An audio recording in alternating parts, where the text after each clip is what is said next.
பொழுது அந்த தேவ தூதர்கள் புகழ்த்தது அந்த ஒரு மரியையோ யோசேப்பையோ அல்ல.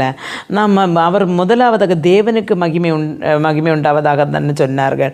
பெருமையான தேவனுடைய பிள்ளைகள், நமக்கு பூமியில் கிடைக்கிற சின்ன சின்ன உபகாரங்களானாலும் பெரிய உபகாரங்கள்னாலும் ஒரு மனிதர் மூலமாக கர்த்தர் நமக்கு அது செய்யும் பொழுது நாம் அந்த செய்கிற மனிதனுக்கு நாம் நன்றி செலுத்துகிறோமா, பரம தேவனுக்கு நாம் நன்றி செலுத்துகிறோமா என்று பார்க்க வேண்டும். அருமையான தேவனுடைய பிள்ளைகளே, நாம் இந்த பூமியில் அனுபவிக்கிற நன்மைகளுக்கு கர்த்தருக்கு மகிமை நாம் செலுத்தும் பொழுது நம்முடைய வாழ்க்கை சமாதானமும் சந்தோஷவுமாக முன்பே கொண்டு போக முடியும்.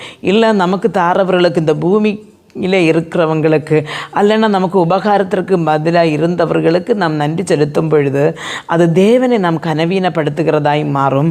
நம்முடைய வாழ்க்கையிலே சமாதானம் அற்று போகும். அதனால் பிரியமான தேவனுடைய பிள்ளைகளை, நாம்